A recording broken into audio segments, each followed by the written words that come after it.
everybody, welcome to another Rick's Picks. Today I'm going to be doing my review of the Thundercats figure Lino by Super 7. Now this is the version with the glowing eyes. Now I was really excited about this one because I grew up with the Thundercats. I had the original Lino figure, and I remember him and Mumra both had the glowing eyes. By the way, the Mumra review is coming next week, so check that video out as well. And so I was really excited to see that Super 7 actually did the glowing eye figure. So I'm really looking forward to this review. So with that being said, first off, I want to thank everybody who has subscribed. You very much appreciate it. And for anybody who does watch this video and like it and you haven't subscribed, can I please ask that you subscribe as well. And also check out my Thundercats playlist. So without any further ado, let's get to the review. So here he is in packaging. Now, like most of your Ultimate figures, he does have the double packaging. So I do like this artwork on here. So this is him looking through the Eye of Thundera, which usually is what makes his eyes glow in the cartoon. So I do like this art. Now, this is a wraparound art. So you can see it wraps around to the side. On the back, you have Thundercats. Here we go. And this is the other side of the art wrapping around. And then it wraps around to the top where you got your Ultimates. So here he is out of the secondary box. This looks really cool. So first off, you have the outside of the box, which is basically the lion's head from the lair. You got this open window here so you can see him, all his accessories. You got the Thundercats logo there, Lino, Super 7, and your age restrictions. Spin around this side, you're just getting a continuation of the window. On the back here, there we go. You got this nice picture of him. I really do like that picture of him with the Sword of Omens out. And then you have Super 7 here, a little bit about him. All right. On this side here, you have the thing that tells you that his eyes light up and the continuation of the window. All right, turn them around this way. You have the Ultimates. And then underneath you have your legal. So, all that being said, let's open him up and see what he's about.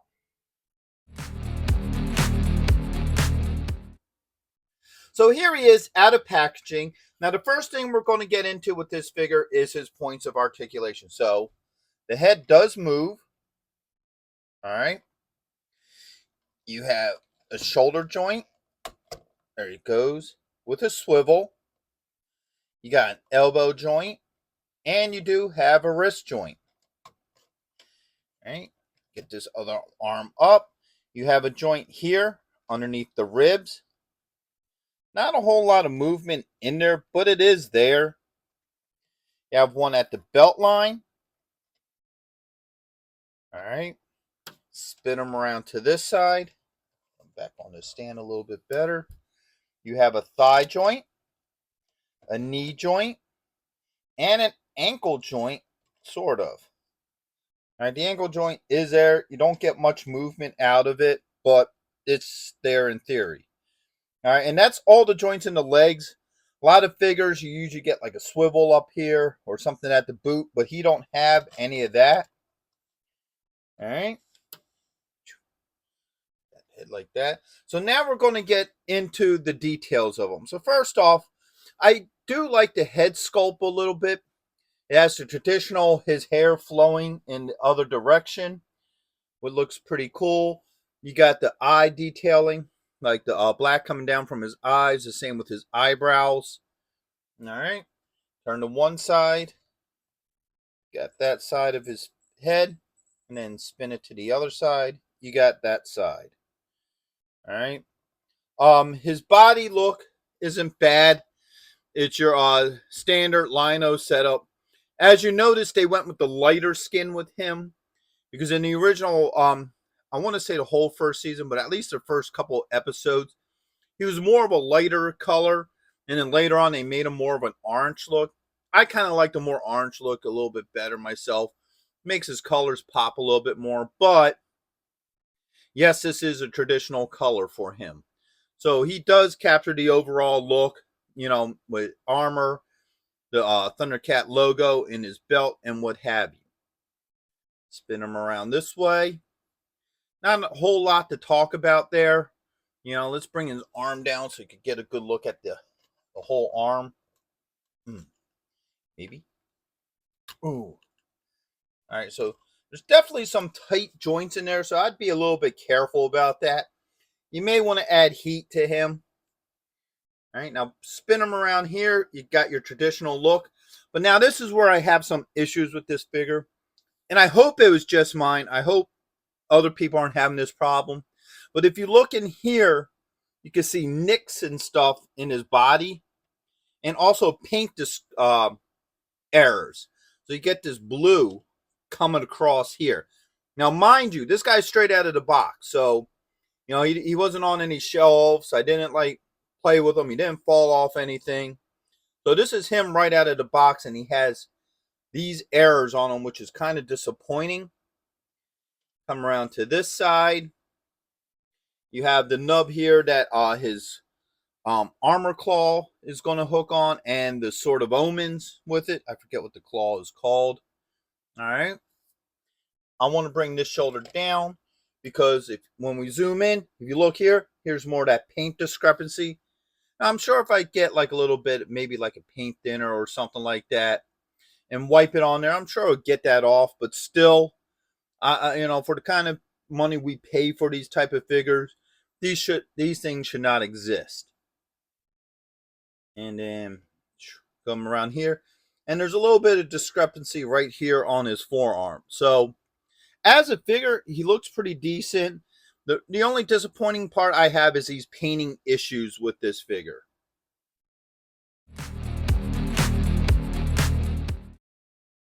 So now let's start looking at his accessories. So first off, he has a couple different hands.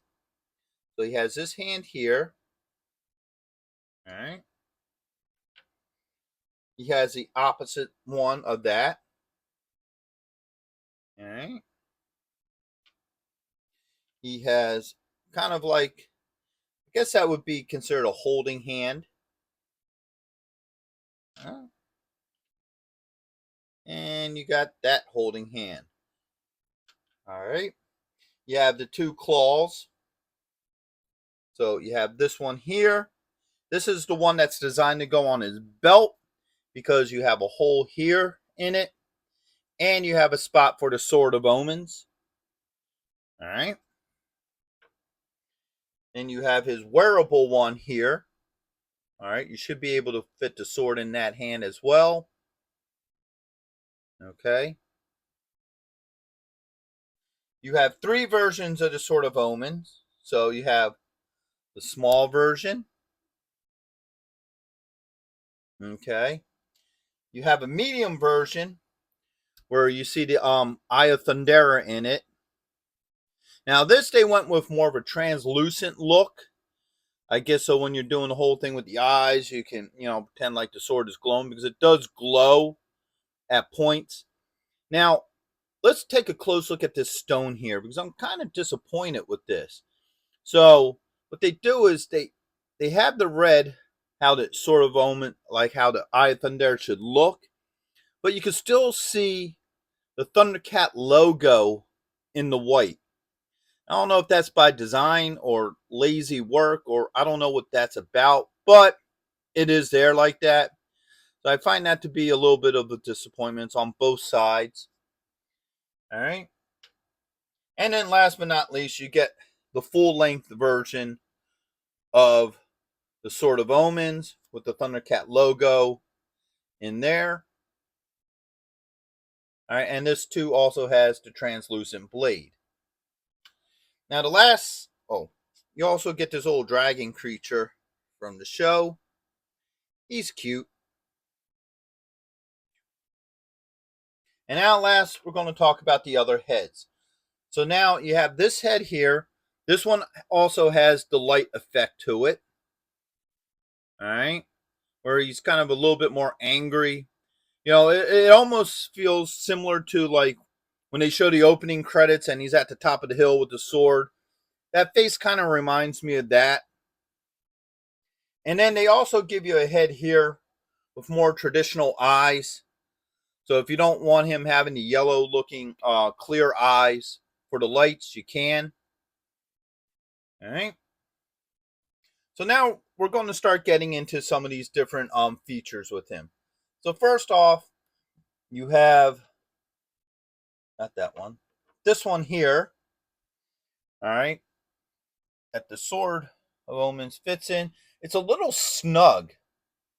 All right. I have to work this to really get that sword in there, and it kind of makes me a little bit nervous. So, boom. It does sit in there. Okay, so you lift his arm up. You have that peg. Oops. You kind of work that on there, just like that. You probably have it lean forward like that. So now, sword sits in there just like that, with no issues. Okay, so pull that off. We're going to do the two open hands first. Okay, those come off pretty easily. All right, those slide in pretty well. All right, so those hands swap out easily, no issues. Now we're going to do the two holding hands.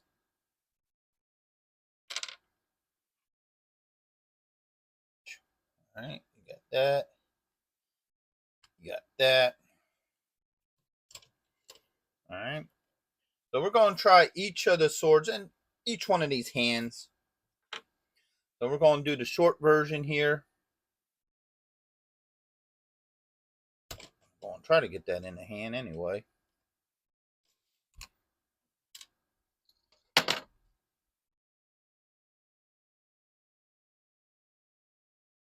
All right.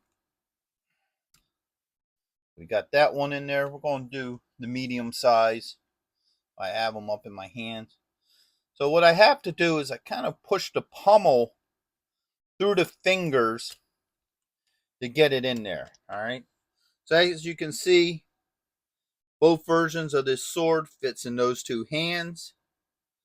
No issues. All right. And now, if we can, let's see something here. Let's have some fun with this.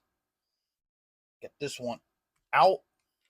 Does this one have the longer handle, or are they all the same? No. So I wonder if you can actually get him to take this sword, get it in both hands, as you can, and actually hold it in front of his face here, like this. So you can actually do this, which is pretty neat. So you can actually get him to hold the sword in front of his face, even though this hand came out. All right. You can get it in there actually pretty close. So if you want to have him hold the sword like that, he can. Now, we already established that the swords do work in his hand. So what I'm going to do is we're going to get into the light effect. And then we'll do the other sword as well. So the head comes off. You got a battery pack here. These are watch size batteries. They're not your standard batteries. So they're the little disc batteries that go in there. Now you have a little on and off switch right here. All right. If you got long enough fingernails, you can get it to move, or a small screwdriver will do it. So now the eyes glow. So we're going to kill the lights for a minute. Make it a little bit darker so you can see the eye effect. All right. So when I put them on here like this, I'm sure if you could work it, you could get them to do the whole, sight beyond sight. Forward, there we go. So there you go. You could actually get them to do the sight beyond sight, which is really cool. I do like that a lot. All right. And the heads swap off pretty easily off of this battery pack. So when it pops off, as you see, it's just basically a light dome. All right, and then it pops on pretty easily. I will admit, this battery pack here makes for an easy exchange of heads where you're not fooling around with, a ball joint or anything on top of his head. You could just hold this and pop it right on. So this head as well, lean it forward. So as you see, you could get sight beyond sight with that one as well. Um, I would have liked to have seen with these swords though, if they were going to do the whole translucent thing, have a way to make the swords light up too. I think that would be really cool, but unfortunately they don't do that. All right, now let's get this sword out of his hands. All right. Now the reason why I use this sword was because of the factor it does have the Eye of Thunder, present on it. So usually when he does sight beyond sight, it's the Eye of Thunder. All right. So that one will move. Put these hands back in.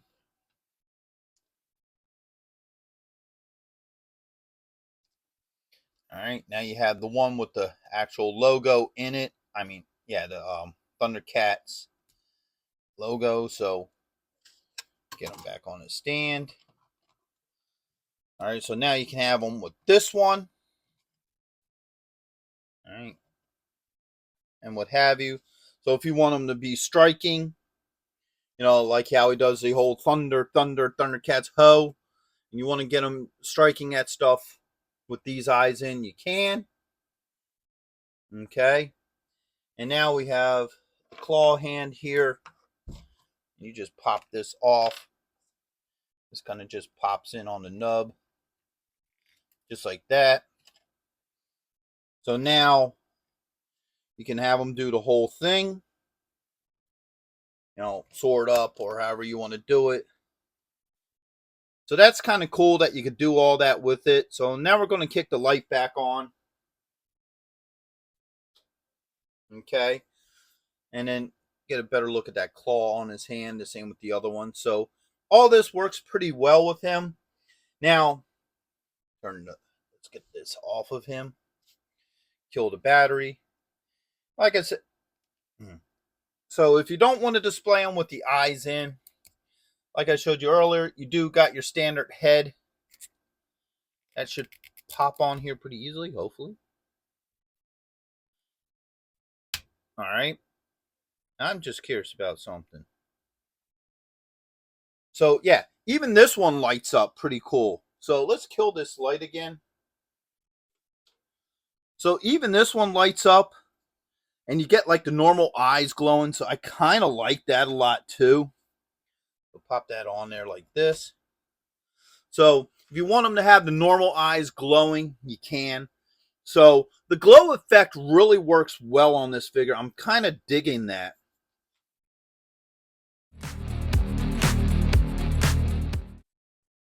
All right, so let's get into my final thoughts on him. First off, his joints move very well. I didn't have any issues with his joints moving. Next up, all his accessories swapped out very good. I really liked all the accessories and swapping them out, so that's pretty neat. Now, the light effect does work. All right, I do like the light effect with the eyes, especially with these particular ones that are the painted over eyes. It looks really cool when you have the light on and you can actually see like how his eyes look and what have you. So I really do like the lighting effect. And the overall look to the figure is pretty cool.